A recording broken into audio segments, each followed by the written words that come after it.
మన ప్రభుత్వంలో కృతజ్ఞతలు చెల్లిస్తూ అలాగే ఇప్పుడు మీకును ఇంతవరకు కార్యక్రమాన్ని నడిపించిన సహోదరులకి పాల్గొని పొందినటువంటి మీ అందరికీ మరొకసారి ప్రభునామంలో లేకుండా తెలియజేస్తున్నాను.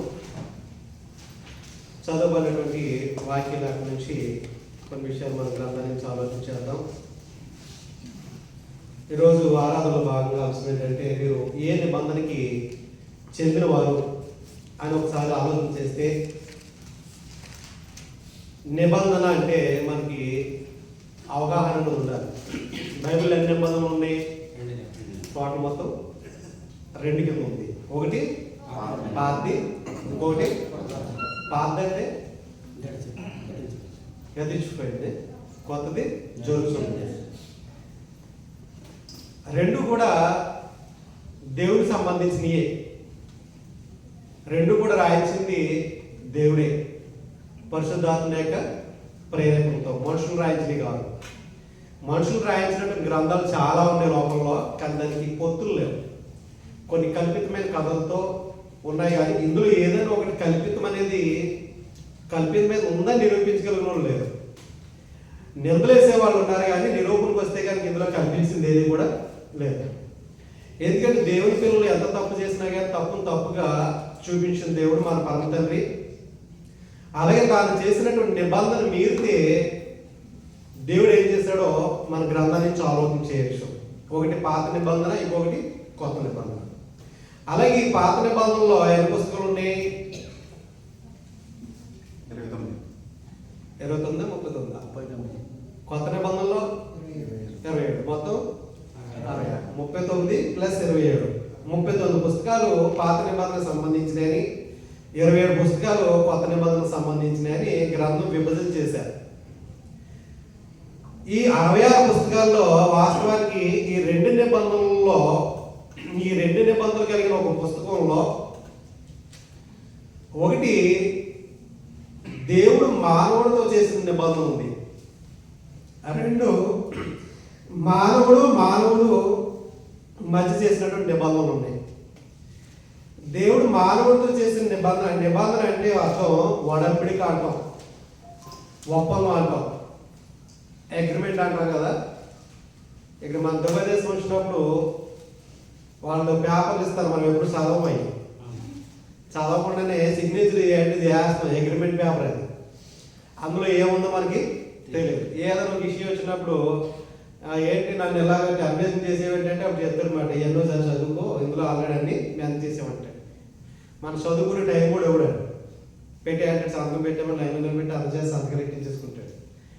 అంటే సంవత్సరమైనా, 2 సంవత్సరాలైనా, 3 సంవత్సరాలైనా మా కంపెనీ రూల్స్ ఇవి, వీటిని మీరితే మేము ఎటువంటి చర్యలు తీసుకోవడానికి మేము అర్హులు అని చెప్పి ఒక అగ్రిమెంట్ రాయించేసుకుంటారు. అలాగే దేవాదేవుడు కూడా ఈ పాత నిబంధన అనేటువంటి ఆ 39 పుస్తకాల్లో దేవాదేవుడు ఒక అగ్రిమెంట్ చేసుకున్నాడు, ఒక ఒప్పందం చేసుకున్నాడు. ఒప్పందం అంటే ఏదో అసమస్యగా ఇది అదే అని చెప్పి నోటి మాటలు చేసేసింది కాదు. దానికి సాక్షులు ఉన్నారు ఒప్పందానికి.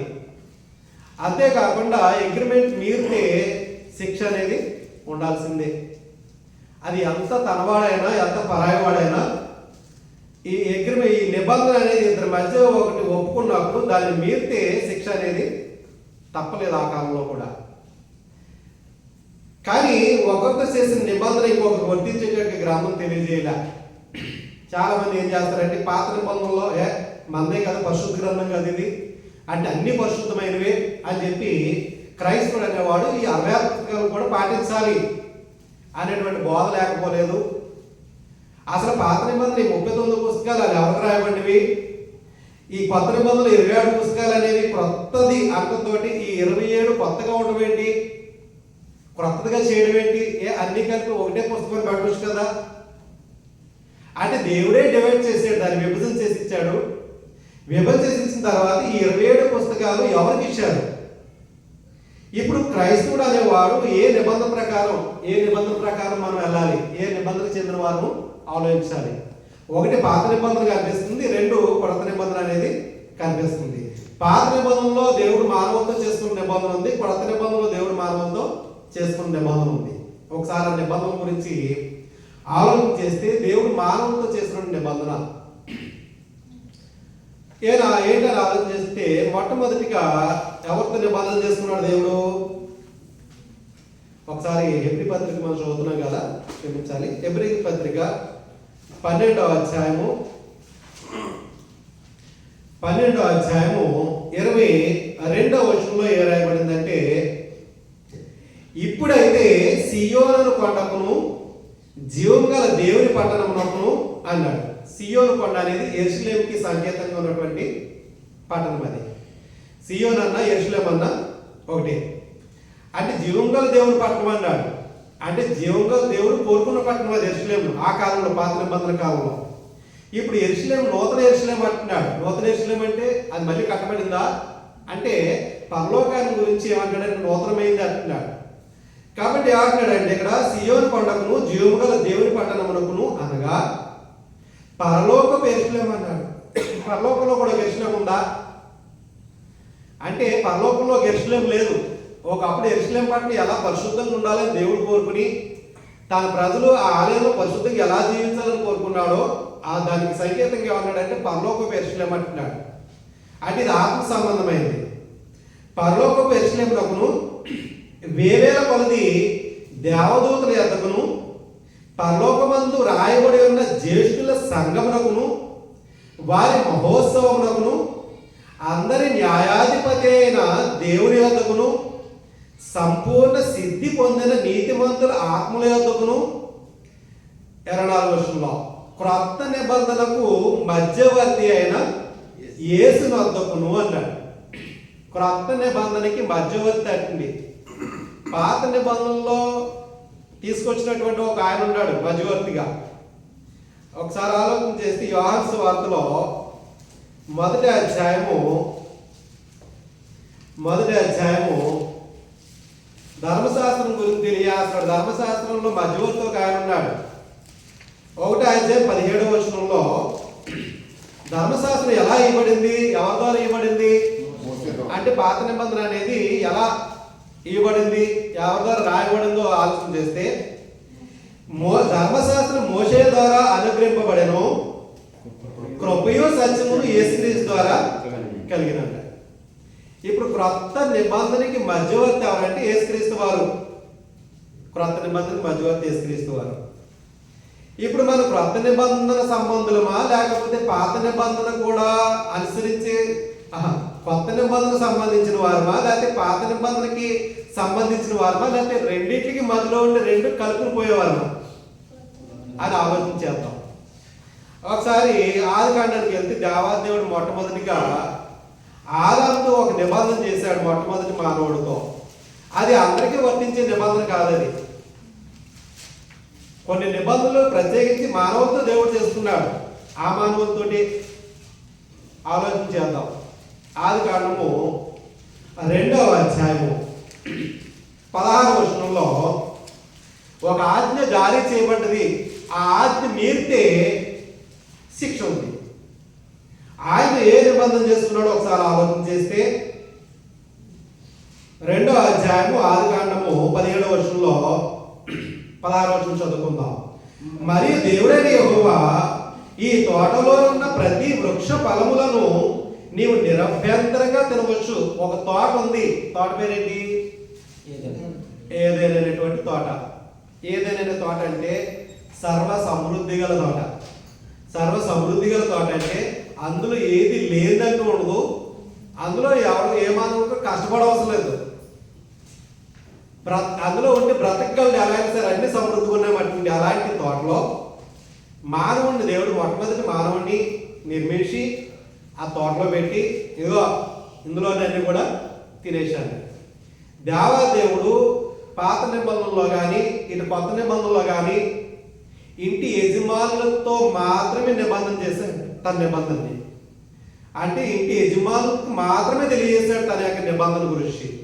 ఆలోచన చేద్దాం. ఆదాము అనేటువంటి వ్యక్తితో పురుషునితో ఏం తెలియాల్సినాడంటే ఆలోచన చేస్తే 16వ వచనంలో ఈ తోటలో ఉన్న ప్రతి వృక్ష ఫలములను నీవు అన్నాడు. మీరు అల్లా. ఎవరితో అన్నాడు? ఆదాముతో అప్పుడు ఎంతమంది ఉన్నారు? ఒక్కడే ఉన్నాడు. నీవు నిరభ్యంతరంగా తినవచ్చు. ఆదాముతో చేసినటువంటి నిబంధన తినే మొత్తాన్ని అని అయితే అన్నాడు. అంటే ఒక కండిషన్ ఉంది, నీకు నాకు మధ్య కండిషన్ ఉంది. ఎందుకంటే నువ్వు ఫ్రీడమ్ నీకు ఇచ్చేస్తే ఇందులో ఏదైనా తినేసి నువ్వు అన్ని తినొచ్చు, అన్ని చెట్లు ఫలాలకి. నాన్ వెజ్ ఇంకేవులే, ఓన్లీ వెజిటేరియనే. ఫ్రూట్స్ సలాడ్లు ఆకుకూరలు తప్ప ఇంకేమప్పుడు ఇందులో లేవు.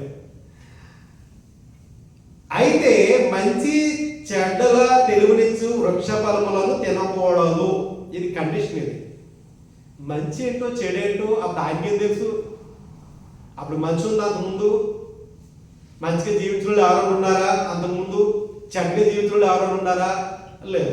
కొన్ని మంచి ఫలాలు ఈ చెడ్డ ఫలాలు అంటే ఏమన్నా లేవు. దేవుడు సృష్టించిన అన్ని తినేయచ్చు, కానీ మంచి చెడ్డల తెలుగునిచ్చు ఫలాలు ఉన్నాయంటే ఆ ఫలం తింటే ఆల్రెడీ అన్ని కూడా లోన ఉన్నటువంటి ఆలోచనలన్నీ కూడా. ఎందుకంటే వాస్తవానికి ఫలంలో ఏం లేదు, దేవుని యొక్క మాటలో ఉందంతే. ఆ మంచి చెడు తెలుగులు అంటే పంచయించే ఫలాలంటూ లేవు అందులో. ఏది మంచో ఏ చెడు ఈ ఫలం తింటే తెలిసిపోద్ది అంటే లేదు. దేవుడి ఇచ్చిన కండిషన్ ఉంది. ఆయన ఏమన్నాడంటే అయితే వీటిని తినవద్దు, నీ వాటిని తినుదినమున నిశ్చయముగా ఒక ఒప్పుకోలు అయిపోయింది, ఇద్దరికి అగ్రిమెంట్ అయింది. ఓకేనా అన్నాడు. Yeah okay. తింటే ఏమవుతావు అన్నాడు? చచ్చిపోతావు అన్నాడు. ఇప్పుడు ఇంటి ఒక యజమాని అంటే అతనికి ఎక్కువ కుటుంబంలో లేదు, ఇంటికి సింగల్. ఆ తర్వాత ఇంటికి సాటైన సహకారిగా ఉండడానికి స్త్రీని నిర్మించాడు. ఎక్కడి నుంచి? తన యొక్క పక్క నుంచే తీసుకొచ్చారు. తీసి ఆయన ముందు నిలబెట్టారు. ఇదిగో నీకు సహకారం అన్నారు. ఇప్పుడు అపవాది అనేవాడు ఒక బయలుదేరాడు. ఏదైతే సర్వ సమృద్ధి గల తోట అనుకున్నామో, ఏ తోటలో అయితే సమస్త ఆ పళ్ళని తినొచ్చని, ఈ మాత్రం తినకూడదని కండిషన్ పెట్టాడో, ఆ తోటలోకి ఒకసారి ఆలోచన చేస్తే 3వ అధ్యాయం 10వ వచనంలో దేవుడైన యెహోవా చేసినటువంటి సమస్త భూజంతువుల్లో సర్పము యుక్తిగల దేవుడను, అది ఆ స్త్రీతో ఇది నిజమా, ఇది నిజమా అంటే దేవుడు నోట నుండి ఒక మాట వస్తేనే కానీ ఈ లోకంలో ఎవరికి కూడా ఏమీ తెలియదు. అంటే దేవుడు ఆదాముతో నిబంధన చేస్తున్నప్పుడు ఎవరు విన్నారు? అపవాది విన్నారు. వాస్తవానికి సర్పాలైన అపవాదులు కాదు. అపవాది అంటే ఇక్కడ సర్పం ఇలాగా సర్పాన్ని అపవాదితో పోల్చాడని చెప్పి భూమి మీద సర్పాలన్నీ అపవాదులు కాదు. అంటే సమస్త భూజంతుల్లో యుక్తి కలిగింది కాబట్టి అపవాది ఏం చేశాడంటే సర్పం ద్వారా మాట్లాడాడు. అంటే రూపమెత్తలే, సర్పం రూపమెత్తలే. ఇప్పుడు మానవుడిని కూడా అంటే యేసుక్రీస్తు వారు పేతురుని ఏమన్నాడు? సాతానా, ఇదేంటి మరి అక్కడ సర్పం అయితే మరి ఇక్కడ పేతురులా వచ్చాడా? అపవాది రాలే. అపవాది రూపాలు ఎత్తడు, కొంచెం అవకాశం ఇస్తే ఆలోచన మార్చేస్తాడు. ఆలోచన మార్చేసి ఏం మాట్లాడుతున్నామో కూడా మనకు కూడా తెలియకుండా తన యొక్క భావోద్రేకాలని, తన యొక్క ఆలోచనల్ని మాట్లాడేసేస్తాడు పాపంలో పడేయడానికి. ఇప్పుడు ఏం చేశాడంటే ఒక సర్పాన్ని ఎన్నుకున్నాడు. సర్పం ద్వారా సర్పాలు ఎక్కడ మాట్లాడతాయా? ఇక్కడ మాట్లాడిస్తున్నాడు. ఆ అవకి అర్థమయ్యేటట్టుగా మాట్లాడిస్తున్నాడు. ఏమంటున్నాడంటే సర్పం ద్వారా ఇది ఈ తోట చెట్లలో దేని ఫలం ఉన్నాయో మీరు తినకూడదని దేవుడు చెప్పినా అన్నాడు. ఇప్పుడు ఆదాముతో దేవుడు చెప్పాడు, కానీ అవకు చెప్పలేదు. ఇప్పుడు అవకి ఎవరు చెప్పాలి? ఆదాము చెప్పాలి.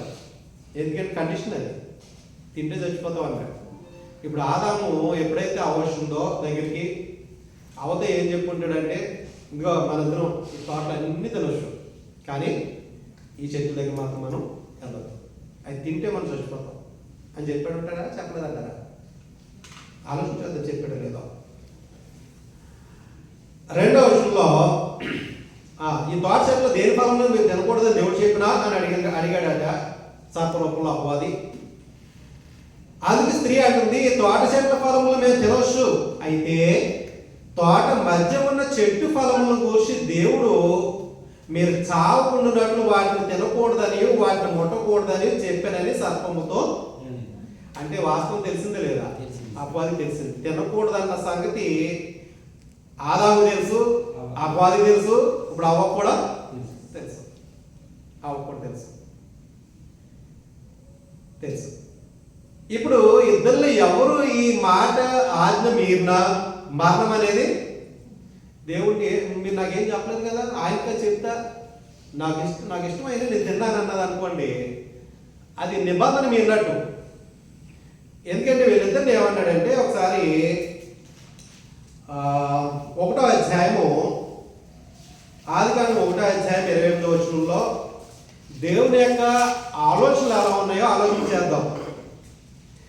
దేవుడు వారిని ఆశీర్వదించి 27 నుంచి చదువుకుందాం, బాగా అర్థమవుతుంది. దేవుడు తన స్వరూపమందు ఆదికాండం 1వ అధ్యాయం 27-28 తన స్వరూపమందు నరుని సృజించెను. అప్పటికి ఇంకా సృజించలేదు. అంటే మోషే గారు రాస్తున్నారు ఇవన్నీ కూడా. ఎలా సృజించాడో మనకి 2వ అధ్యాయంలో తెలియజేశాడు. మట్టితో తన శ్వాసతో మట్టి తీసుకుని నరుని నిర్మించాడు అన్న సంగతి తెలియజేస్తున్నాడు. అంటే డిజైన్ అంతా కూడా ముందుగానే తెలియజేస్తున్నాడు మోషే 1వ అధ్యాయంలో. నరుని సృజించెను, దేవుని స్వరూపమందు వారిని సృజించెను, స్త్రీని గాను పురుషుని గాను వారిని సృజించెను. దేవుడు వారిని ఆశీర్వదించి 28వ వచనంలో ఆశీర్వదించాను. ఎట్లనగా దేవుడు ఆశీర్వదించాడంటే ఎలా? మీరు ఫలించి అభివృద్ధి పొంది విస్తరించి భూమిని నిండించి ఎన్ని ఇచ్చాడు చూడు, దానిని లోపరుచుకోండి. దేని లోపరుచుకోవాలి? ఈ భూమిని నిండించాలంటే కాపురం చేయాలిగా. కాపురం చేయాలంటే ఆ పళ్ళు కావాలా? ఆ పళ్ళు తింటేనే వీళ్ళకి మనోనేతలు తెరవబడతాయా? ఆ పళ్ళు తింటేనే వీళ్ళకి అన్నీ తెలుస్తాయా? అప్పుడే వీళ్ళు ఏది లోక జ్ఞానం తెలుస్తుందా, లేకపోతే ఇలా సంసారం చేయాలని అప్పుడే తెలుస్తుందా? అంటే పళ్ళు తిన్నా తినకపోయినా ఏమో తినకపోతే వేరొక దారి చూపిన దేవుడి ద్వారా సంతానాన్ని కలిగించేవాడేమో. కానీ ఏమన్నాడంటే మీరు ఫలించండి, అభివృద్ధి పొందండి, విస్తరించండి, భూమిని నిండించండి, దాన్ని లోపరుచుకోనండి అని అన్నాడు. అని తెలియజేసిన తర్వాత సముద్రపు చేపల్ని, ఆకాశ పక్షుల్ని, భూమి మీద ప్రాకు ప్రతి జీవిని ఏలండి, ఏలుబడి చేయాలి మీరే. భూమి మీద ప్రాకు ప్రతి జంతువులు ఏలుబడి చేయాలి అని దేవాదేవుడు సెలవిచ్చి ఇవన్నీ అప్పటికి ఏ పేర్లు ఉన్నాయో అప్పటికి ఇంకా పెట్టలేదు. మానవుడు నిర్మించిన తర్వాత పేర్లన్నీ పెట్టుకొచ్చి ఆ పురుషుని నిర్మించిన తర్వాత తన స్త్రీని నిర్మించిన తర్వాత ఇప్పుడు జరుగుతున్న సంగతులు ఏంటంటే అపవాది ఏం చేశారంటే మొట్టమొదటి మానవుడిని పాపంలో పడేయలేమైనా సరే ఇక్కడి నుంచి స్టార్ట్ చేద్దాం అనుకున్నాడు. వెళ్ళాడట. ఎవరికి వెళ్ళాడు ముందు? అపవాది. కరెక్ట్ అంటారా? నేను ఆదాం దగ్గరికి అంట. ఆదాం దగ్గరికి వెళ్ళాడంటారు. ఇద్దరులో నిబంధన ఎవరితో చేశాడు దేవుడు? మరి ఆదాం దగ్గరికి వెళ్ళాలి. ఇప్పుడు అపవాది ఆదాం దగ్గరికి వెళ్ళాలి. ఆదాం మాట వెళ్ళకపోతే అప్పుడు పురుషుని కూడా మార్చేసి ఒక ఆయుధం ఉంది కదా, అప్పుడు వాడతాడు దాన్ని.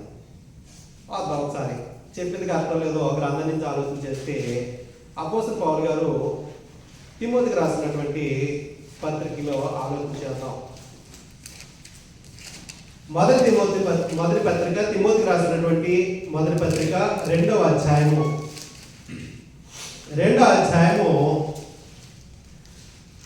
12వ వచనం నుంచి మనం చదువుకుంటే స్త్రీ మౌనంగా ఉండవలసిందే గాని ఉపదేశించటకైనను పురుషుని మీద అధికారం చేయటకైనను ఆమెకు సెలవీయను. ఎందుకు ఎవడు సెలవు? అప్పుడేమో ఎదురు ఏలండి అన్నాడు సమస్తాన్ని. ఇప్పుడు ఏమంటున్నాడు? నువ్వు పురుషుని మీద అధికారం చేయడానికి సెలవు అని అంటున్నాడు. మధ్యలో ఏమైంది? ఈ గ్యాప్లో ఏమైంది? దేవుడేమో మీరిద్దరూ కలిసి ఈ భూమిని నిండించండి, సమస్తాన్ని కూడా ఏలుబడి చేయండి అని తెలియజేసిన దేవుడు ఇప్పుడే ఏమంటున్నాడు? స్త్రీ మౌనంగా ఉండవలసిందే కానీ ఉపదేశించడానికి మాట్లాడడానికి నేను అవకాశం ఇవ్వలే. అవకాశం ఇచ్చేవాడు ఒకడు ఉన్నాడు, తిరుగుబాటు చేయించేవాడు ఒకడు ఉన్నాడు. అది వాడు వాళ్ళకి తండ్రి అన్నాడు. నేను వాళ్ళకి తండ్రిని కాదు, నా మాట వినిన స్త్రీలకి నేను తండ్రిని కాదు, వాళ్ళ తండ్రి వేరే ఉన్నాడు. వాడు ఏం చేస్తాడంటే ఎప్పుడు కూడా నా మాటలు వినకుండా తిరుగుబాటు చేస్తాడు అని చెప్పి స్త్రీ మౌనం ఉండవలసిందే కానీ ఉపదేశించడానికైనాను పురుషుని మీద అధికారం చేయడానికైనాను ఆమెకు నేను సెలవు ఎవరు ఎందుకు ఎవరంటే మొదట ఆదామును తర్వాత అవ్వయను నిర్మింపబడి కారా అంటే ప్యాటర్న్ ప్రకారం వెళ్ళాలా కాదు. మొదట ఆదాము వాస్తవానికి నిర్మింపబడింది, తర్వాత అవ్వయ నిర్మింపబడింది. అయినప్పటికీ ఆయన నిబంధన చేసుకున్నది ఆదాముతో కాబట్టి ఇప్పుడు అవ్వ ఏం చేశాడట, ఆదాము దగ్గరికి వెళ్ళాడట. ఆలోచన చేద్దాం. మరియు ఆదాము మోసపరచబడలేదు కానీ అన్నాడు. ఆదాము మోసపరచబడలేదు కానీ స్త్రీ మోసపరచబడి అపరాధంలో పడింది అన్నాడు. అంటే అపవాది ఆదాము దగ్గరికి వెళ్తే ఆదాము ససేమని నేను తిన్నాం, ఎందుకంటే నేను దేవునితో నిబంధన చేసుకున్నా, వాటిని నేను తింటే చచ్చిపోతా అన్నాడు. ఇవన్నీ ఆయనకు అర్థమైంది అపవాదికి. ఓ ఈయన నాకు పడేలా లేడు, తింటే చచ్చిపోతామని తెలిసిపోయింది. ఆ చావు అంటే ఎలా ఉంటుందో తెలియదు. చావు అంటే ఎలా ఉంటుందో తెలియని వ్యక్తి నేను చచ్చిపోతా నేను తిన్నాని అన్నాడంటే దేవుడికి లోపడ్డాడు, దేవుడికి భయపడ్డాడు. ఇప్పుడు ఈడికేం అర్థమైంది అపవాదికి, ఓహో ఈ వీక్నెస్ ఇది, చచ్చిపోతాం అంటున్నాడు కదా తింటే, ఇప్పుడు చావరని ఒక మాట చెప్పాలి అని ఎక్కడికి వెళ్ళాడంటే అపవాదికి ఎంత అపవాది ఆదాంకి ఎంత చెప్పినా ఇలా నిబంధనకు లోపడ్డాడు కాబట్టి. ఇప్పుడు అవ దగ్గరికి వెళ్ళాడట. అవ దగ్గరికి వెళ్ళి 3వ అధ్యాయంలో తోట చెట్ల ఏ తినకూడదా అన్నాడట. అన్ని దోషమేమో కానీ ఆ తోటలో ఉన్నటువంటి మధ్యలో ఉన్న చెట్టు పొలాల మీద తినొద్దని మాకు తెలియజేశాడు, తింటే చచ్చిపోతారు అన్నారు అన్నదట అవ్వ. 4వ వచనంలో 3వ అధ్యాయం 4వ వచనంలో అందుకు సర్పము మీరు చావునే చావు. నిబంధన ఏం చేస్తున్నాడు అవ్వది, మీరేటట్టు చేస్తున్నాడు. అంటే అవ్వని పురుషుని మీద తిరుగుబాటు చేయించేటట్టుగా ఏదో ఒకటి వాడుతున్నాడు. ఆనాడు ఆ ఫలాలు తినన్నాడు, ఈనాడు ఏదో ఒకటి బాణాలు వేస్తూ ఉంటాడు పురుషుని మీద స్త్రీతో. ఇప్పుడు ఏం చేస్తుందంటే అవ్వ ఆ మాటలో పడిపోయింది. చావనంటాడేంటి, మేము చావమా అంటే నా యజమానుడితో దేవుడు చెప్పింది అబద్ధం అన్నమాట. సరే ట్రై చేద్దాం ఒకసారి, ఈ ట్రై చేద్దాం ప్రయత్నం చేద్దాం ఆలోచన ఆదాము రాలేదంటారా? అవి తింటే చచ్చిపోతారు అన్నప్పుడు ఆయన భయపడ్డాడు, కానీ అవ్వ భయపడ్డా. అప్పుడు కళ్ళు అట ఆకర్షించబడ్డాయట. కాబట్టి ఏం చేసిందంటే ఆ అపవాది అంటాడంటే మీరు చావులే చావు ఎలాగంగా మీరు వీటిని తినమని మీ కన్నులు తెరవబడనివు, మీరు మంచి చెడ్డలు ఎరిగిన వాళ్ళే దేవతల వల్లే ఉందిరనివు దేవునికి తెలియనని స్త్రీతో చెప్పగా ఆ స్త్రీ ఆ వృక్షం అంట ఆహారం మంచిది, కన్నులకు అందమైనది, వివేకమిచ్చే రమ్యమైనది ఉన్నట్టు చూసినప్పుడు ఆమె దాని ఫలములలో కొన్ని తీసుకుని తిని తనతో పాటు తన భర్తను ఇచ్చినాడు. వాస్తవానికి ఆమె అన్ని కోసుకొచ్చి తన భర్త దగ్గర పెడితే తిందామంటే ఏమందరూ తెలియదు. కానీ ఆల్రెడీ ఏం చేసింది ముందే ఎవరు తినిపించారట, ఎవరి మాటలు ప్రభువులు పడిపోయింది ముందే. అవ్వాదికి ఏం చేసిందంటే ఇంటికి వెళ్తే మళ్ళీ తిన్నవాడేమో తినచూడోసారి అని అంటే నిజమే కదా, ఎండో మా వాడెండో అని చెప్పి ఏమనుకుందో తెలదు ఇక్కడే తినేసట వెళ్ళిందట. ఆయన ఏం చేస్తే మీరు బంగారంలో ఉంది కదా, చావలేదు కదా, చచ్చిపోతే కనుక ఏమో తర్వాత పరిస్థితులు అలా ఉన్నాం. చావు అంటే ఈ దాహం నుంచి ఆత్మ వెళ్ళిపోయేది అనుకున్నారేమో, కానీ దేవుడి నుంచి బయటికి దూరం అయిపోయేటువంటిది అనుకోలేదు. దేవుడికి అర్థమైపోయింది. ఇలా మాట ఏం చేశాడు, నిబంధన మీరేడా లేదా? నిబంధన మీరేడండి. నిబంధన మీరితే ఏముంటుంది? మరి ఇప్పుడు శిక్ష ఉండాలా? యోగ గ్రంథంలో ఎందుకని ఆదాము నిబంధన మీరాడు? భార్య తెచ్చినప్పుడు ఎందుకు ఆయన ఒప్పుకున్నాడు? యోగ గ్రంథం 31వ అధ్యాయం 33వ వచనం. యోగ గ్రంథం 31వ అధ్యాయం 33వ వచనం చదవండి. ఆదాము చేసినట్లు నా దోషాలని దాచిపెట్టుకుని మహాసమూహానికి భయపడి కుటుంబముల తిరస్కారములకు జడిసి నేను మౌనంగా ఉండి ద్వారము దాటి బయలుక రొమ్ములో నా పాపమును కమ్ముకొని ఎడల పరలోకములున్న దేవుని దృష్టికి నేను వేషధారిని అవును. సరిపోతాయి. ఏమంటాడంటే ఆదాము చేసినట్లు నా దోషాలను నేను దాచిపెట్టుకుని మహా సమూహములకు భయపడి కుటుంబముల తిరస్కారాన్ని జడిసి నేను మౌనం ఉండి ద్వారము దాటి బయలు వెళ్ళక రొమ్ములో నా పాపను కప్పుకొని ఎళ్ళా ఎవరి దృష్టికి? పరమనున్న దేవుని దృష్టికి నేను వేషధారిని అవునన్నాడు. అంటే ఆదాము తప్పిపోయిన సంగతి దేవుడు కప్పిపెట్టలే, అది తప్పిపోయడానికి సంగతి తెలియజేస్తున్నాడు.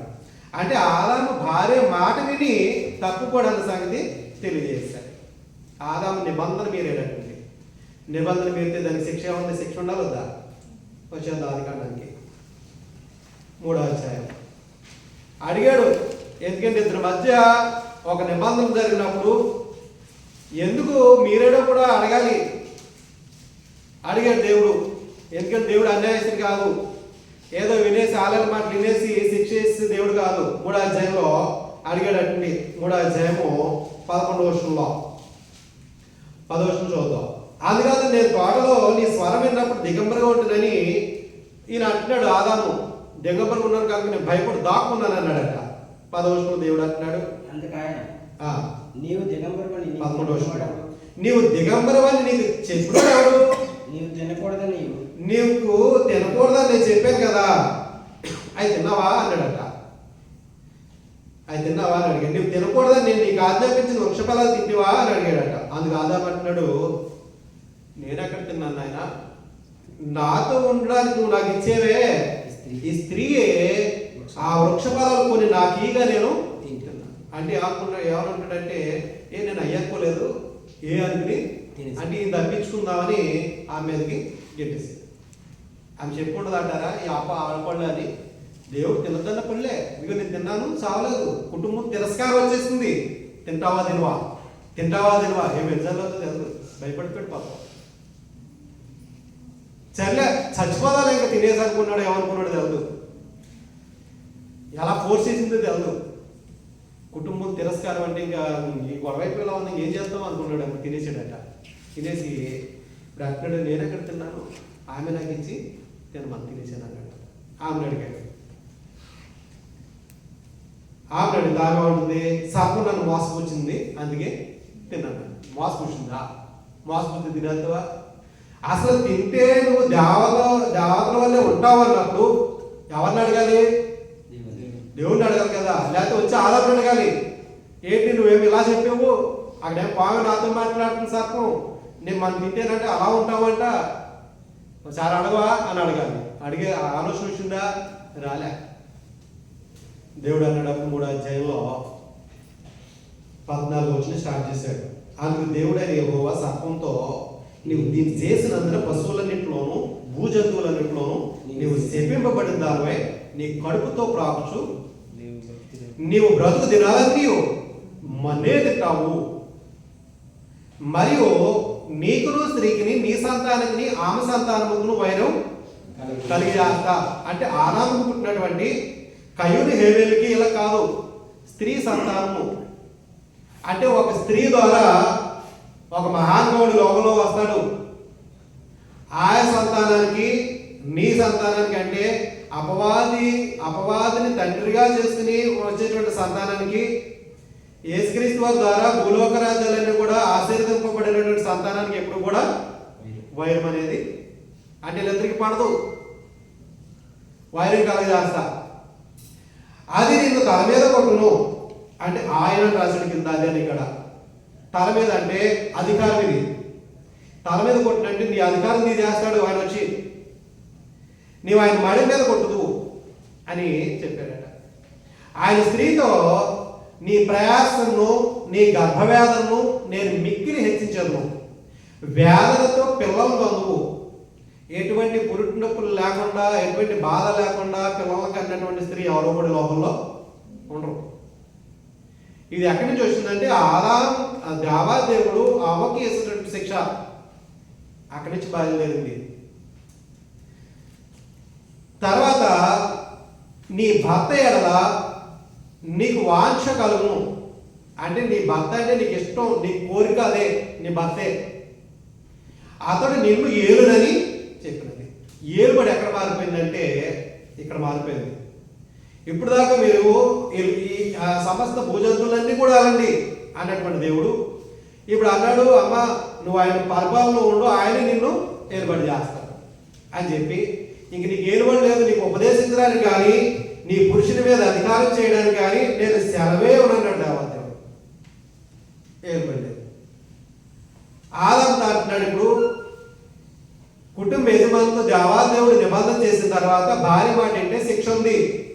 భార్య మాట భార్య అండంలో ఉంటే దేవుడికి విరుద్ధమైన సంగతి ఉంది, శిక్ష ఉంది. 17వ వచనంలో అంటున్నాడు, నీవు నా మాట కాకుండా నీ భార్య మాట విని తినవద్దని నేను నీకు ఆజ్ఞాపించిన వృక్షఫలాలు తింటివి అన్నాడు. నా మాట ఎక్కువ, నీ భార్య మాట ఎక్కువ. నీ భార్యని ఇచ్చింది ఎవరు? అందరికి ఇచ్చింది ఎవరు? దేవుడే కదా. మనం అనుకుంటున్నావా? సుబుద్ధి గల భార్య యెహోవా యొక్క దానం అంటుంది. దేవుడు చేసిన దానం భార్యను, సుబుద్ధి కలిగిన వాడు. కాబట్టి భార్యనిచ్చింది దేవుడు, సంతానాన్నిచ్చింది దేవుడు.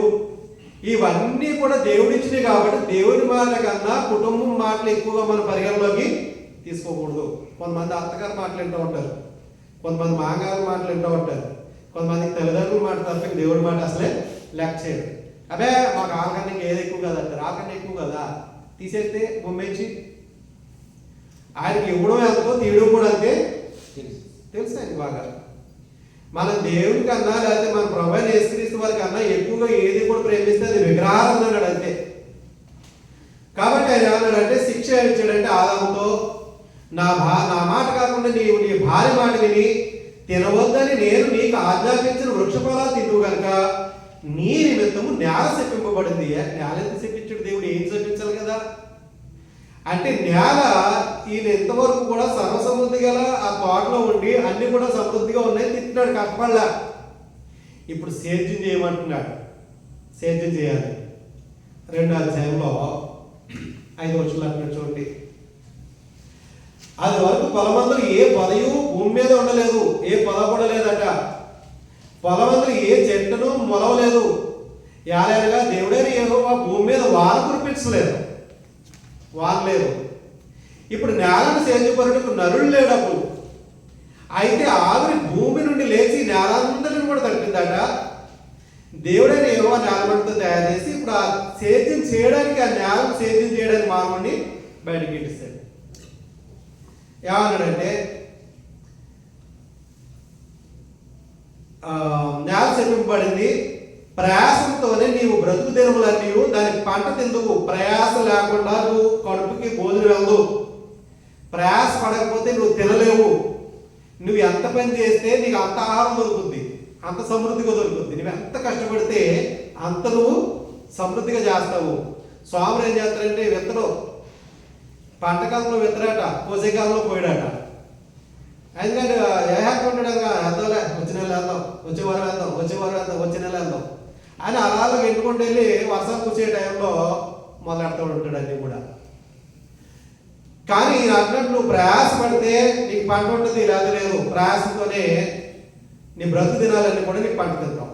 అది ముళ్ళతుప్పలను గచ్చ పొదలను నీకు మొలిపించును. లేకపోతే పొలంలోని పంట తిందుకు. నీవు నేలకు తిరిగి చేరు వరకు నీ ముఖము చెమట కార్చి ఆహారము కష్టపడాల్సిందే. యజమానిగా, పురుషుడిగా నీ కుటుంబాన్ని ఏలుబడి చేసే ప్రతి ఒక్కరు కూడా కష్టపడాల్సిందే. ఇంట్లో భార్యల జీతం మీద, భార్యలకు సంపాదన మీద బ్రతకడానికి దేవుడు అవకాశం ఇవ్వలే. ఇంటి యజమానికి కష్టపడమన్నాడు, కుటుంబాన్ని పోషించమన్నాడు, ఏలుబడి చేయమన్నాడు. విడిచిపెట్టాడా? ఆదాము నిబంధన మీరినప్పుడు ఆదాముతో ఒక నిబంధన చేశాడు. అది ఆదాముకు మాత్రమే చేసిన నిబంధన. ఈనాడు మనకు చేసిన నిబంధనకి ఎందుకంటే మనకు ఆ తోట ఎక్కడ ఉందో మనకి తెలియదు. ఆ తర్వాత ఆదాము తర్వాత ఇంకొక వ్యక్తిని చూసుకుని ముగించేసుకునే వారం. ఆ తర్వాత నోవహుతో ఒక నిబంధన చేశాడు. నోవహు కాలానికి వచ్చేటప్పటికి ఈ భూమి ఎలా ఉందో ఆలోచన చేద్దాం. ఆదాము ఎన్ని సంవత్సరాలు బ్రతికాడు? ఏంటి ఈ శపించబడిన తర్వాత అన్నీ చచ్చిపోడంటారా? శపించబడిన శిక్ష చేశారు, శిక్ష చూసిన తర్వాత మళ్ళీ అదే తోటలో పెట్టాడంటారా? సరిలా చేసేవాళ్ళ తప్పు, ఏళ్ళు చాలు కూరుకున్నాను, మళ్ళీ ఎప్పుడు చేయకు అని అన్నాడు దేవుడు. 3వ అధ్యాయంలో 22వ వచనంలో దేవుడు అంటున్నాడు, ఇదిగో మంచి చెడ్డలు ఎరుగునట్లు ఆదాము మనలో ఒకని వంటి వాడైపోయాడు.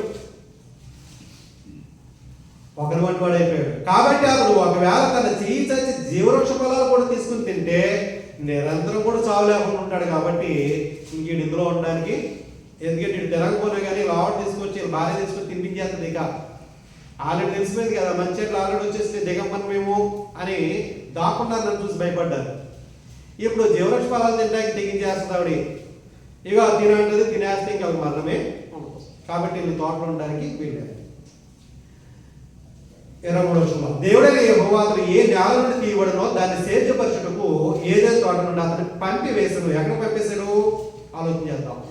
అప్పుడు ఆయన ఆదాముని వెళ్ళగొట్టి సాగనంలా వెళ్ళగొట్టి ఏదే తోటకు తూర్పు దిక్కున కెరూబులను జీవవృక్షములకు పో మార్గమును కాచులకు ఇటు అటు తిరుగుచున్న ఖడ్గజ్వాలని నిలబెట్టాడు.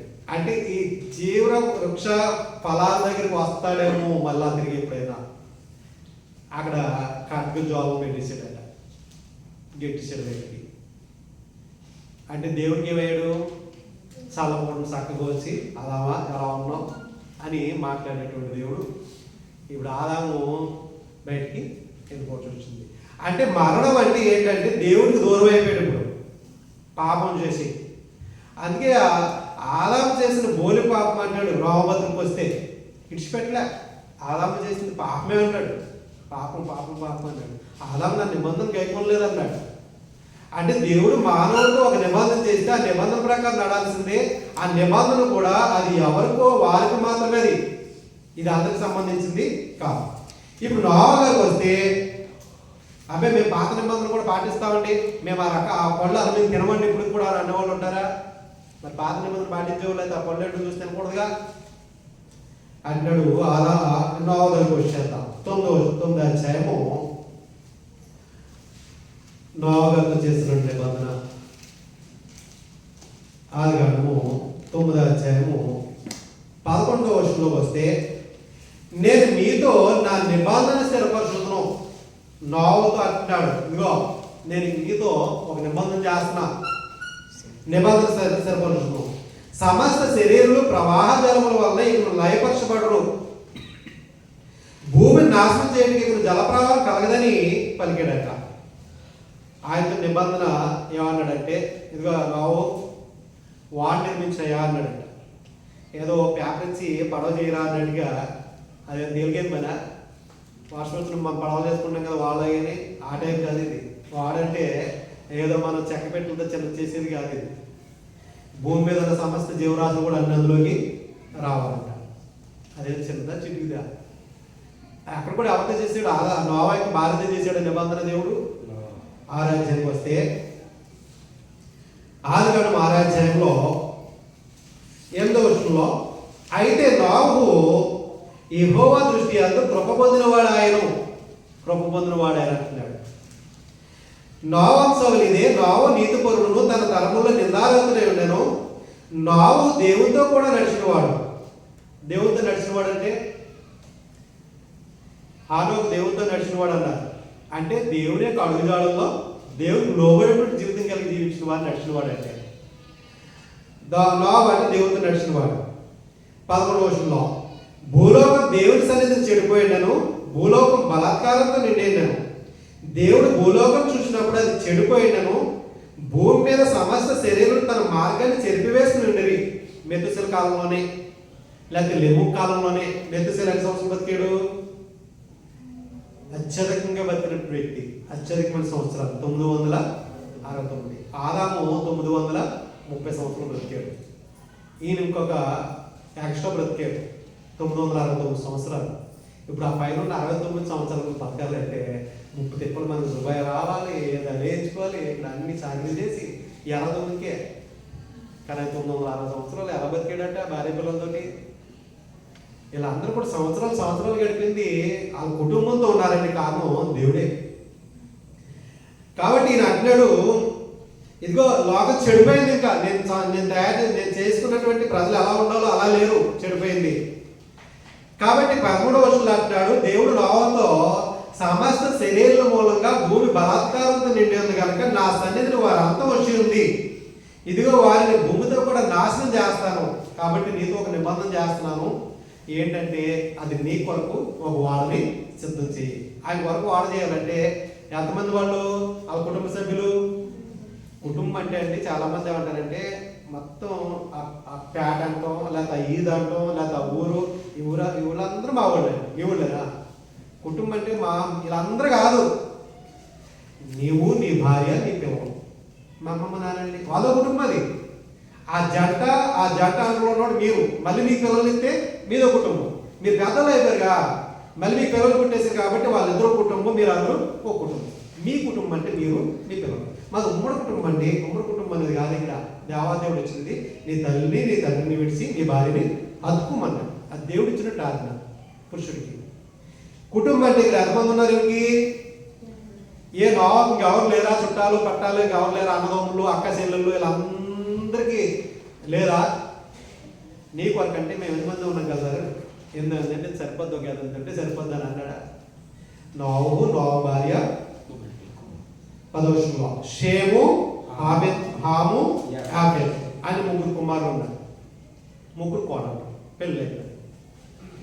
ఇప్పుడు ఆయన ఏమంటున్నాడంటే చితిసారక మ్రాంతో నీ కొరకు వాడని చేసుకో. అది నోవతో చేసిన నిబంధన. అది నోవకి తన కుటుంబానికి మాత్రమే, నోవతో యజమానితో చేసిన నిబంధన. ఇప్పుడు యజమాని కష్టపడాలి, తన భార్యతో తన పిల్లలతో చేయలేదు దేవుడు. మీ కుటుంబంతో తీసిరా వాళ్ళని మాట్లాడాలనిలే, కుటుంబ యజమానులతో మాట్లాడాడు దేవుడు. కాబట్టి ఆయన ఏం చేయాలంటే కుటుంబాన్ని కట్టాలి. ముందు వాడు కట్టే ముందు తన కుటుంబాన్ని కట్టుకోవాలి. తన కుటుంబాన్ని కట్టుకుంటూ వాడేలా కడతాడు? దేవుడు యజమానికి ఒక పని ఇచ్చాడంటే ఆ పనికి తనకి సామర్థ్యం కలిగి ఉంటే, చేయడానికి ఇష్టం ఉంటే, ఒప్పందం కుదుర్చుకుంటే ముందు ఏం చేయాలి? కుటుంబాన్ని కట్టుకోవాలి. కుటుంబాన్ని కట్టకుండా పనులను కొనసాగలేవు, ఎంతకాలం కొనసాగలేదు దాంట్లో. కాబట్టి నోవా ఏం చేశాడంటే దేవుడితో చేసిన నిబంధనకి ఒప్పుకున్నాడట, ఒడంబడికైంది. ఇప్పుడు ఆజ్ఞ మీరితే శిక్ష ఉండేది, కానీ ఏం చేశాడు? ముందు కుటుంబాన్ని కట్టుకున్నాడు. ఇప్పుడు నోవా తాకినాడు, చితిసారక మ్రాంతో నీ కొరకు వాడని చేసుకో. నీ కొరకు అన్నాడు. నీ అంటే నీ కుటుంబం చేసుకో. ఇప్పుడు నీ కుటుంబం అంటే దేవుడు తెలుసు అందరూ ఎంతమంది వస్తారో, వాడు చేసుకో. అరలు పెట్టి ఆ వాడను చేసి లోపట వెలుపట దాన్ని కీలిపోయేవాళ్ళు. నీవు అన్నాడంటే ఆయనకే చేస్తున్నాడు. నీవు దాన్ని చేయవలసిన విధమిది. ఆ వాడ 300 మూరలు కూడా ఉండాలట. ప్లానింగ్ చేసే డిజైన్ దాన్ని 300 మూరలు. మూర అంటే ఎంత? ఒకప్పుడు 2 అడుగులు, ఇప్పుడైతే అడుగున్నర ఉంటుంది. మూర ఇదే కదా. మల్లెపూలు కొనరు ఎప్పుడైతే, మల్లెపూలు, కనకాంబరాలు, మూర 2 మూరలు అంటాం కదా, కిలో అంటావా? ఆ మూర అంటే ఎంత? ఇలాంటి మూరలు ఎన్ని మూరలు అట? 300 మూరలు అట. అంటే అడుగున్నర వేసుకున్నా 300 అడుగులు, 300 అదులు 450 అడుగులు. 450 అడుగులు అంటే ఇక్కడి నుంచి ఎంత లెక్క ఉంటుంది? మన ఇల్లు అంతకు 30 అడుగులు కడతామే బారు. 30 అడుగులు అడలకు, 30 అడుగులు బారు, సరిపోతుంది ఇల్లు మనకి. కానీ నాకు 300 మూరలు అంటున్నాయి. 450 అడుగులు అట. 450 అంటే 2 అడుగులు వేసుకున్నావు కదా అప్పట్లో, 600 అడుగులు. ఎందుకంటే ఆధారపోవాలి కదా. గొలియాలు ఎంత? 6 మూరల జాండు. కాబట్టి ఇది ఏమంటాడంటే 300 మూరల పొడుగును, 50 మూరల వెడల్పు, 30 మూరలు ఎత్తుతున్నాడు. 30 మూరలు ఎత్తుకెళ్ళనే ఉండాలట. అది 3 ఫ్లోర్ల కింద చేయమన్నాడు. 3 ఫ్లోర్లు. అప్పట్లో ఇలాగా స్టేర్లు ఎలా కట్టాలి అప్పట్లో తెలియదు. ఉన్నాయంటారు అప్పట్లో? లేవు, అంతకుముందు కట్టిన దాఖలాలు లేవు. అందుకే ఆది కాలంలో మొదటి నుంచి కూడా ప్రతిదీ ఆది అంటే స్టార్టింగ్ అంటే ప్రారంభం.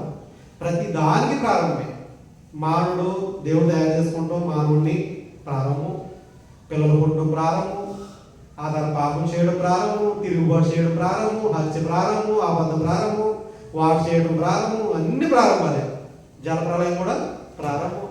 అన్నీ ఈయన ఏం చేశాడంటే చెప్పాడు, డిజైన్ ఇచ్చాడు. అన్నీ కూడా అన్నీ ఇచ్చేస్తే మరి ఒక్కడు ఎలా కడతాడు? 100 సంవత్సరాలు సుమారుగా కట్టాడు. సుమారు 100 సంవత్సరాలు వాడు తయారు చేయడానికి పట్టింది టైం. ఎందుకంటే 500 సంవత్సరంలో ఆయన్ని చెప్పాడట. ఇప్పుడు 600 సంవత్సరం వచ్చేసింది సుమారుగా. ఆయన అన్నాడు సరే వెళ్ళిపోండి అందులోకి అని చెప్పి సమస్త జీవరాశులన్నీ కూడా తీసుకొచ్చేసాడు లోపలికి. ఆయన పిలుచుకున్నాడు దేవుడు. మూత ఆయన వేసేసాడట. పైనుంచి తూటి ఉప్పేసాడు, పైనుంచి కింద నుంచి కూడా జలాన్ని రేపాడు. ఈ నీరు పై నీరు వాడంటే తెలిపోయిందట. అంటే ఈయన చెప్పినప్పుడు మనకి చాలా సింపుల్గా ఉంది ఈ అధ్యాయం అంతా కూడా. 6 అధ్యాయము 7 అధ్యాయం చూస్తే ఒక 5 నిమిషాలు పడుతుంది మనకి, కానీ కొన్ని 100 సంవత్సరాలు ఇందులో 100 సంవత్సరాల జీవితం కనిపిస్తుంది. ఆ తర్వాత వాళ్ళు సుమారుగా సంవత్సరం మీద 10 రోజులు ఎన్నో ఉన్నట్టున్నారండి వీళ్ళు. వాళ్ళు నట్టండి ఏదో ఒక రోజు అలా లేపేసి మలలోని దింపేలా ఆ ఫ్లైట్ లాగా. అందులో సంవత్సరం మీద 10 రోజులు ఉన్నారంటే ఎంత ఆహారం కావాలి? అది ఏమన్నా మన కోళ్ళ కొంత ఇలా మనం తింటే కొంత మెదిలేసేసి పెంచుకోవడానికి కోళ్ళే కాదు, అన్ని రకాలు అందులో ఏరిగేది తింటుంది కావాలి, పెట్టలేదు తింటే కావాలి, చేవు మొత్తం అన్ని జీవరాశులు అందులోకి వెళ్ళిపోయాయి. అన్నింటిని కూడా మేత కూడా చేయాలి. నోవ చేయాలి. నోవ అక్కడ ఎలా చేస్తాడు? పాపం నోవ భార్య పిల్లలు వీళ్ళందరూ ఎంత కష్టపడి ఉంటారు. అందుకే ఆ జల ప్రళయంలో ఆ 8 మంది మాత్రమే మిగిలారు. అది దేవుడు నోవతో చేసిన నిబంధన. అందుకే ఆయన నీతి ముందుడు అన్నాడు. ఈ కాలంలో చూస్తే నువ్వే నీతి ముందుడు కనబడ్డావు అన్నాడు. ఇప్పుడు దేవుడు నోవతో చేసిన నిబంధన ఇప్పుడు ఈ కొత్త నిబంధన యేసుక్రీస్తు ద్వారా ఇవ్వబడిన నిబంధనలు ఉన్నవారు వర్తిస్తుందా వర్తించదా? మనం కూడా వాడు చేయాలా? చేయవలసిన. ఎందుకంటే దేవుడు ఆదాముతో చెప్పాడు తినొద్దని, నోవతో చెప్పాడు వాడు చేసుకోమని, కానీ మనకి చెప్పలే వాడు చేసుకోమని. కానీ ఆదాము నిబంధన మీరాడు కానీ నోవ మాత్రం నిబంధన మేరలేదు. కాబట్టి ఆ కుటుంబాన్ని కూడా రక్షించుకోగలిగాడు. అందుకనే ఏమన్నాడంటే వీళ్ళని 1 కొరింథీ పత్రిక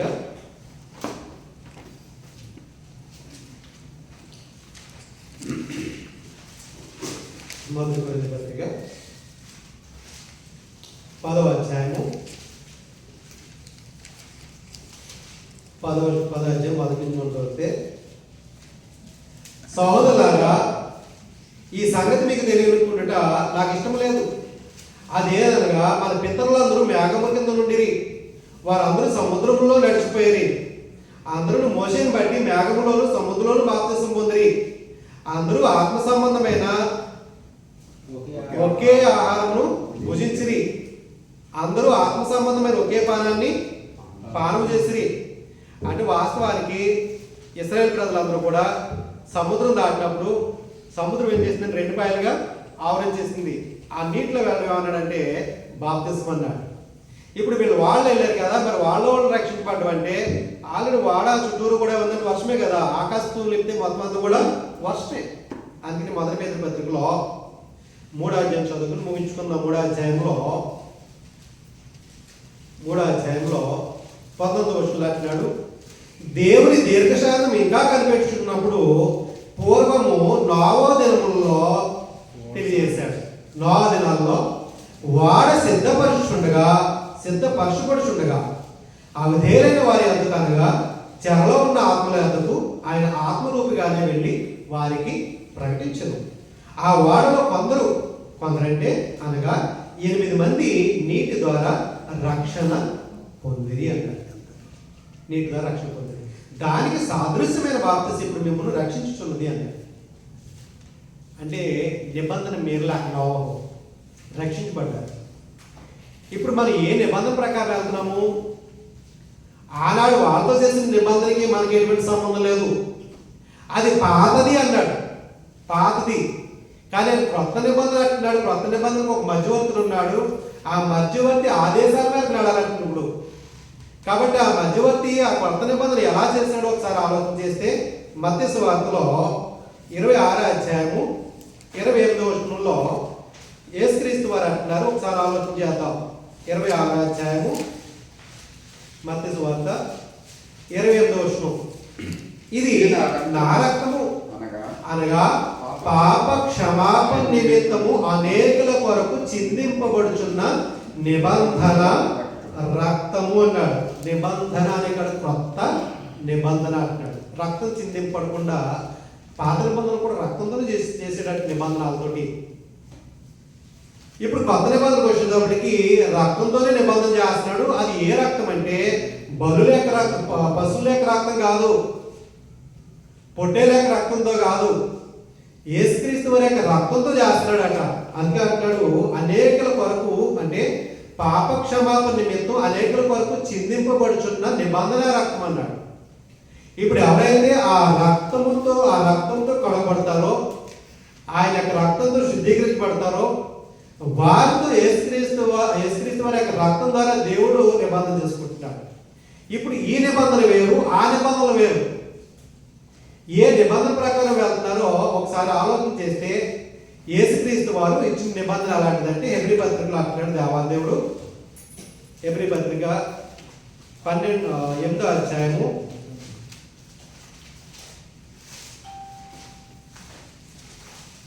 8వ అధ్యాయము 10వ వచనం అండి.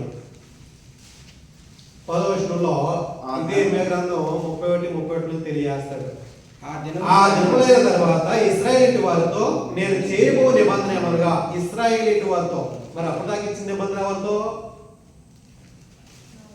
ఇశ్రాయేలీయుల వారితో నేను చేస్తున్న నిబంధన, వారి మనసులో నా ధర్మ మీద ఉంచేదను, వారి హృదయముల మీద వాటిని వ్రాయదును, నేను వారికి దేవుడినే ఉంటాను, వారు నాకు ప్రజలే ఉంటారు. ఇప్పుడు ఎక్కడంటే పలకల మీద రాస్తానట్లా, మోషేకి అయితే పలకల మీద ఇచ్చాడు ధర్మవేదులు. ఇప్పుడు ఏమంటున్నాడు? హృదయంలోనే. అంటే ఏదో గోడ కలిగి చదువుకునేది కాదు, ఇది మన హృదయంలో వచ్చేలా అంటున్నాడు ఆయన నిబంధన. ఎవరైతే హృదయం అనే పలక మీద రాస్తుంటారో వారికి దేవుడు అంటున్నాడు ఆయన, వారు ఆయన ప్రజలు అంటున్నాడు. ఎందుకంటే 9వ వచనంలో ఏమంటాడంటే, నేను ఐగుప్తు దేశంలో నుండి వీరి పితరులను వెలుపలికి రప్పించుటకే వారిని చెయ్యి పట్టుకున్న దినములు వారితో నేను చేసిన నిబంధన వంటిది కాదని, వారు నా నిబంధనలో నిలవలేదు అన్నాడు. కనుక నేను వారిని అలక్ష్యం చేసి తీసేసినట్టు. పాత నిబంధనలో దేవుడు వాళ్ళతో నిబంధన చేసిన నిబంధన ప్రకారం నడుచుకోకపోతే వాళ్ళని ఏం చేశారంటే అతిక్రమించిన వారిని అందరూ కూడా విడిచిపెట్టేశారు, వాళ్ళు నిలబడలేదు. కాబట్టి యేసుక్రీస్తు వారి ద్వారా కొత్త నిబంధన ఒకటి చేసుకుంటున్నాడు ఆయన రక్తంతో. ఈ నిబంధన అంట ఆయన ధర్మ విధులన్నీ కూడా హృదయం మీద రాస్తారంట, ఆయన మన మనసులో ఆయన విధులు ఉంచుతారంటున్నాడు. ఎవరైతే అలా ఉంటారో వారికి దేవుడు అంటాడండి. అంటే క్రీస్తు యొక్క రక్తంచే కడగబడిన వారికి, ఆయన నిబంధన ప్రకారం నడిచే వారికి మాత్రమే దేవుడు అంటున్నాడు. ఈ పాత నిబంధనలు ఇశ్రాయేలైనా, ఒక యూదులైనా, లేకపోతే వేరే వాళ్ళు ఏ మతానికి చెందిన వారైనా, ఏ జాతికి చెందిన వారైనా సరే క్రీస్తు రక్తము ద్వారా చేసిన నిబంధనలోకి వస్తే తప్ప దేవుడికి మాత్రం పిల్లలు కాదు, వారికి తప్ప మరొకరు దేవుడు కాదట. కాబట్టి ఇప్పుడు ఏ నిబంధన ప్రకారం ఉన్నామో ప్రభు చిత్తం దగ్గరకు వచ్చే వాళ్ళని కంటిన్యూ చేసుకుందాం. శ్రద్ధగా మీకు నా ప్రేక్షకులు